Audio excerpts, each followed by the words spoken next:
ಆ ಇವತ್ತೇನು ಎಲ್ಲ 14ನೇ ಪುಣ್ಯ ಸ್ಮರಣೆ ನಮ್ ತಂದೆದು. ಮೊದಲಿಗೆ ಇಲ್ಲಿ ವೇದಿಕೆ ಮೇಲೆ ಇರ್ತಕ್ಕಂತ ಗಣ್ಯರು ನಮ್ಮ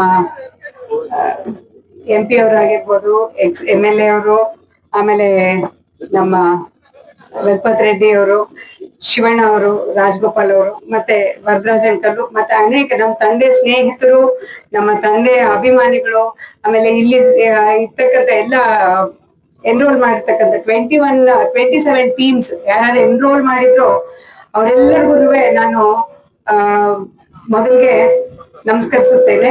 ಹಾಗೂ ಇವತ್ತು ಈ ಕಾರ್ಯಕ್ರಮ ಇಲ್ಲಿ ಎಷ್ಟು ಅಚ್ಚುಕಟ್ಟಾಗಿ ಎಷ್ಟು ಚೆನ್ನಾಗಿ ನಡಿಬೇಕು ಅಂತೇಳಿ ಸದಾ ಒಂದು 10 ದಿನಗಳಿಂದ ಡೇ ಅಂಡ್ ನೈಟ್ ಪಾಪ ನಮ್ಮ ಅಖಿಲ ಕರ್ನಾಟಕ ಜನಸೇವಾ ಟ್ರಸ್ಟ್ ಬಾಲಕೃಷ್ಣ ಆದ್ರೆ ನನ್ನ ತಮ್ಮ ಅವನ ಕರ್ತವ್ಯ ಅವ್ನ್ ಮಾಡ್ಬೇಕದು, ಅವನೇನು ಮಾಡ್ಲೇ ಅವನ ಹೆಸರು ಹೇಳ್ಬೇಕು ಅಂತಲ್ಲ, ಬಟ್ ಅಖಿಲ ಕರ್ನಾಟಕ ಜನಸೇವಾ ಟ್ರಸ್ಟ್ ಬಾಲಕೃಷ್ಣ ಹಾಗೂ ನಮ್ಮ ಇನ್ನೊಬ್ಬ ಸಹೋದರ ಹಾಗೂ ನನ್ನ ತಮ್ಮ ಆದಂತ ಹರೀಶ್ ಗೌಡ್ರು, ಕರ್ನಾಟಕ ರಕ್ಷಣಾ ವೇದಿಕೆ ನಮ್ಮ ಮಿಟ್ಟಳ್ಳಿ ಪ್ರಕಾಶಣ್ಣ ಹಾಗೂ ಹರೀಶ್ ಗೌಡ್ರು ಅವ್ರ ತಂಡದವರು, ಮತ್ತೆ ಚಲಪಲ್ಲಿಯಿಂದ ನಮ್ಮ ಗಂಗಾಧರು, ಕಿರಣ್, ಸುನೀಲು, ಮತ್ತೆ ಎಂಟೈರ್ ಚಲಪಲ್ಲಿ ಗ್ರಾಮಸ್ಥರು, ಇಲ್ಲಿ ಕೊತ್ತನಪಳ್ಳಿ ಗ್ರಾಮಸ್ಥರು, ಸುತ್ತಮುತ್ತಲು ಗ್ರಾಮಸ್ಥರೆಲ್ಲಾನು, ಸಂತೋಷ್ ಆಗಿರ್ಬೋದು, ಮತ್ತೆ ನಮ್ಮ ಅಗ್ರಹಾರದವರು ವೀರಚಂದ್ರ ಅಗ್ರಹಾರದ, ಇವರೆಲ್ರು ಬಂದು ಭಾಸ್ಕರ್, ಚಿನ್ನಿ ಇವರೆಲ್ಲ ಬಂದು ಪಾಪ ತುಂಬಾ ಸಹಕರಿಸಿದ್ದಾರೆ.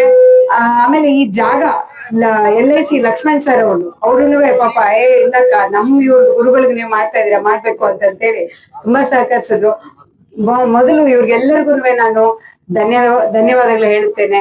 ಆಮೇಲೆ ನಾನು ನಾಗೇಶ್ ಅಂಕಲ್ಗೆ ಒಂದು ಫೋನ್ ಮಾಡಿ ಹೇಳಿದಷ್ಟೇ, ಅಂಕಲ್ ತಾವ್ ಬರ್ಬೇಕು, ಈ ತರ ಕಾರ್ಯಕ್ರಮ ಇದೆ ಅಂತಂದ್ರೆ, ಆಯ್ತಮ್ಮ ಮೊದಲನೇ ದಿನ ಬರಕ್ಕಾಗಲ್ಲ, ಅಟ್ಲೀಸ್ಟ್ ಫೈನಲ್ ಡೇ ಆದ್ರೂ ಬನ್ನಿ, ಯಾಕೆ ಅಂತಂದ್ರೆ ಇವತ್ತು ಯಾರು ಮಾಡದೇ ಇರೋಂಥ ಕೆಲಸ ಅವ್ರು ಮಾಡಿದ್ದಾರೆ, ಅವ್ರಿಗೆ ನಾವು ಸದಾ ಚಿರಋಣಿ ಆಗಿರ್ತೇವೆ.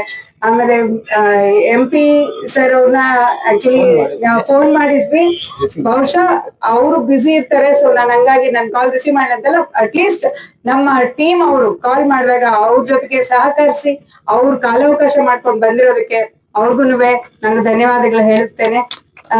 ಆಮೇಲೆ ಮೊನ್ನೆ ನಮ್ಮ ಜನಪ್ರಿಯ ಶಾಸಕರು ಬಂದು ಅವತ್ತು ಉದ್ಘಾಟನೆ ಮಾಡಿದ್ರು. ಸೆಷನ್ ಇರೋದ್ರಿಂದ ಅವ್ರ ಕೈಯಲ್ಲಿ ಕಾಲಾವಕಾಶ ಇರ್ಲಿಲ್ಲ ಬರೋದಕ್ಕೆ, ಅವತ್ತೇ ಬಂದು ಅವರು ಪ್ರೈಸ್ ಇದೆಲ್ಲಾನು ಇದ್ ಮಾಡಿ ಹೋಗಿದ್ರು ವಾಲಂಟ್ರಿ ಆಗಿ. ಅದೇ ರೀತಿ ನಮ್ಮ ಕಡೆನಲ್ಲಿ ನಾಗರಾಜ್ ಅಂಕಲ್ ಇರ್ಬೋದು, ಶಾಮಣ್ಣ ಅವರು, ಶ್ರೀನಿವಾಸ್ ರೆಡ್ಡಿ ಅಂಕಲ್, ಮತ್ತೆ ಅನೇಕ ಅಭಿಮಾನಿಗಳು, ನಮ್ಮ ತಂದೆ ಅವ್ರು ಗುರ್ಸಿರ್ತಕ್ಕಂಥ ನಾಯಕರು ಮತ್ತೆ ಅಭಿಮಾನಿಗಳು ಎಲ್ಲ ಬಂದು ಪಾಪ ಪ್ರತಿಯೊಬ್ರು ಪಾಲ್ಗೊಂಡು ಈ ಕಾರ್ಯಕ್ರಮನ ಇವತ್ತು ಯಶಸ್ವಿಯಾಗಿ ಮಾಡಿದ್ದಾರೆ. ಇದಕ್ಕೆಲ್ಲ ನನ್ನ ಹೃತ್ಪೂರ್ವಕ ಧನ್ಯವಾದಗಳು.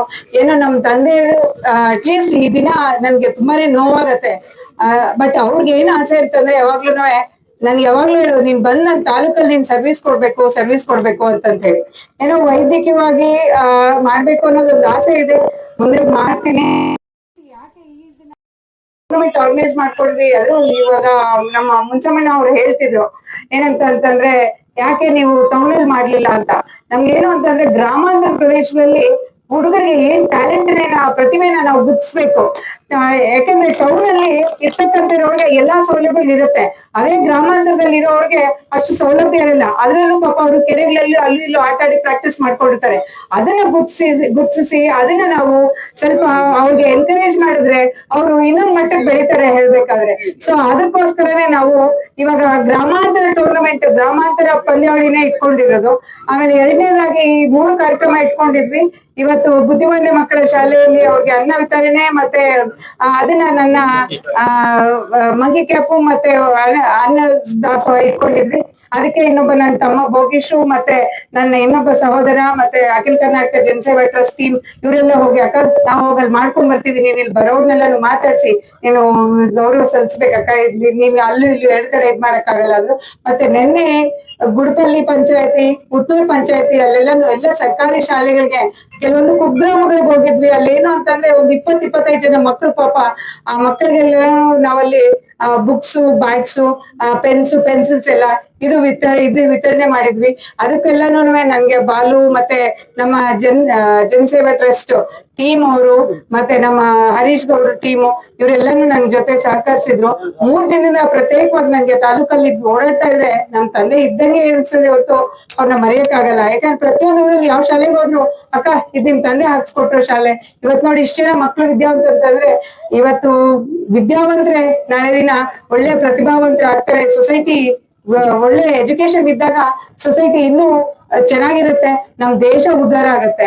ಅದಕ್ಕೋಸ್ಕರ ನಾವು ಯಾವತ್ತು ವಿದ್ಯೆಗೆ ಮತ್ತೆ ಈ ತರ ಕಲೆಗೆ ಪ್ರೋತ್ಸಾಹಿಸ್ಬೇಕು ಅಂತಂತೇಳಿ ನಾನು ಎಲ್ಲರಲ್ಲಿ ಕಲ್ಕಲೆಯಾಗಿ ಪ್ರಾರ್ಥಿಸುತ್ತೇನೆ. ಆಮೇಲೆ ಇನ್ನೊಂದು ಅಂದ್ರು ಮುನ್ಸ್ವಾಮಿ ಅಂಕಲ್ ಅವರು, ಯಾವಾಗ ನಮ್ಗೆ ಈ ತರ ಸ್ಪೋರ್ಟ್ಸ್ ಆಕ್ಟಿವಿಟೀಸ್ ಇರುತ್ತೋ ಅವಾಗ ಬೇರೆ ಇದ್ರ ಮೇಲೆ ಜ್ಞಾನ ಬರಲ್ಲ ಮಕ್ಕಳಿಗೆ. ಸೊ ಯಾಕಂದ್ರೆ ಅವ್ರು ಹೆಲ್ತಿ ಆಗಿರ್ಬೇಕು, ಫಿಟ್ ಆಗಿರ್ಬೇಕು ಅನ್ನೋದನ್ನ ಅವ್ರಿಗೆ ಮನ್ಸಿಗೆ ಇದಾಗತ್ತೆ. ಸೊ ಅವ್ರಿಗೆ ಅವಾಗ ಶಿಸ್ತು ಬರುತ್ತೆ ಹೇಳ್ಬೇಕಾದ್ರೆ. ಸೊ ಹಂಗಾಗಿ ಇದು ಹೆಲ್ತ್ ವೈಸ್ ಹೆಲ್ಪ್ ಆಗತ್ತೆ. ಪ್ಲಸ್ ನಾವು ಗ್ರಾಮಾಂತರ ಮಕ್ಕಳನ್ನ ಈ ತರ ಎನ್ಕರೇಜ್ ಮಾಡಿ ಅವ್ರನ್ನೊಂದು taluk level, district level, state ಲೆವೆಲ್ಗೆ ನಾವು ಪ್ರಮೋಟ್ ಮಾಡ್ದಂಗ ಆಗತ್ತೆ ಅವರಲ್ಲಿರೋ ಕಲೆಯನ್ನ ಗುರ್ತಿಸಿ. ಸೊ ಹಂಗಾಗಿ ನಾವು ಹೆಚ್ಚಿಗೆ ಗ್ರಾಮಾಂತರ ಪ್ರದೇಶದ ಮಕ್ಕಳ ಕಡೆಗೆ ಇವ್ರ ಕಡೆನೆ ನಾನು ಸ್ವಲ್ಪ ಯೂತ್ಸ್ ಕಡೆನೆ ನಾನು ಸ್ವಲ್ಪ ಗಮನ ಕೊಡ್ತೇನೆ. ಇದೊಂದು ಅಷ್ಟೇ, ಬೇರೆ ಇನ್ನೇನು ಇದಿಲ್ಲ ಹೇಳ್ಬೇಕಾದ್ರೆ. ಸೊ ನಮ್ಮ ಮಾಧ್ಯಮದ ಮಿತ್ರರು ಪಾಪ ಡೇ ಅಂಡ್ ನೈಟ್ ಇಲ್ಲಿದ್ದು ಬೆಳಗ್ಗೆಯಿಂದ ಸಂಜೆವರೆಗಿದ್ದು ನನ್ ಜೊತೆಗಿದ್ದು ತುಂಬಾ ಸಹಕರಿಸಿದೀರ. ತಮಗೂ ಧನ್ಯವಾದಗಳು ಹೇಳ್ತೇನೆ. ಮತ್ತೆ ಎಲ್ಲರಿಗೂ ಇಲ್ಲಿ ಸೇರಿರ್ತಕ್ಕಂಥ ಮತ್ತೆ ಸುತ್ತಮುತ್ತ ಗ್ರಾಮಸ್ಥರಿಗೆ ಎಲ್ರಿಗೂ ನಾನು ಧನ್ಯವಾದ ಹೇಳ್ತೇನೆ. ಸದಾ ನಾನು ಇದೇ ತರ ಇನ್ನೂ 3 months ಮೇಲೆಯಿಂದ ಒಂದೊಂದು ಆಕ್ಟಿವಿಟೀಸ್ ಮಾಡ್ಬೇಕು ಅನ್ಕೊಂಡಿದೀನಿ ನನ್ನ ತಾಲೂಕು. ಯಾಕಂದ್ರೆ ಆಲ್ಮೋಸ್ಟ್ ಈಗ ನಾನು 50 years, ನೆಕ್ಸ್ಟ್ ಇನ್ನೇನಿದ್ರು ನಾನು ಯಾವಾಗ್ಲೂ ಏನ್ ಯೋಚನೆ ಮಾಡ್ತೀನಿ ಅಂತಂದ್ರೆ, ಹೋಗೋಗಂತೂ ಏನು ತಗೊಂಡ್ ಹೋಗಲ್ಲ. ನಮ್ ತಂದೆ ಹೇಳೋರು ಸತ್ರು ಬದುದಂಗ್ ಇರ್ಬೇಕು ಅಂತ ಹೇಳಿ. ಸೊ ಅಟ್ಲೀಸ್ಟ್ ಅವ್ರಷ್ಟಿಲ್ಲ ಅಂದ್ರೆ ಅವ್ರ ಕೈಲಿ ಅಟ್ಲೀಸ್ಟ್ 5% ಆದ್ರೂ ನಾನು ಏನೋ ಒಂದು ಸರ್ವಿಸ್ ಮಾಡ್ಕೊಂಡು ಹೋಗ್ಬೇಕು ಅನ್ನೋದು ಒಂದು ನನ್ನ ಆಸೆ. ಬೇರೆ ಯಾವ್ದು ಮನ್ಸಲ್ಲಿ ಇಟ್ಕೊಂಡಿಲ್ಲ, ಇದೊಂದು ಆಸೆ ಇಟ್ಕೊಂಡು ನನ್ನ ತಾಲೂಕ್ ಅವ್ರು ತುಂಬಾ ಆಸೆ ಇತ್ತು, ನನ್ನ ತಾಲೂಕ್ ಜೊತೆಗೆ ನೀನ್ ಯಾವತ್ತು ಸರ್ವಿಸ್ ಮಾಡ್ಬೇಕು ಅಂತ ಯಾವ್ದೋ ಒಂದ್ ರೀತಿಯಲ್ಲಿ ಮಾಡ್ತಾ ಹೋಗೋಣ ಸಣ್ಣ ಪುಟ್ಟ ಅಂತ ಹೇಳಿ. ಅವಾಗ ಇಂತ ಗಣ್ಯರಾದ್ರೂ ಅವರಿದ್ದು ಅವ್ರ ಜೊತೆನು ನಾವು ಒಂಥರ ಸಂಪರ್ಕ ಇದ್ದಂಗೂ ಇರತ್ತೆ. ಆಮೇಲೆ ಸರ್ವಿಸಸ್ ನಾವು ಕೊಟ್ಟಂಗ ಆಗತ್ತೆ. ಇಷ್ಟ ಹೇಳಿ ನನ್ನ ಮಾತನ್ನು ಮುಗಿಸ್ತೇನೆ. ಜೈ ಹಿಂದ್, ಜೈ ಕರ್ನಾಟಕ.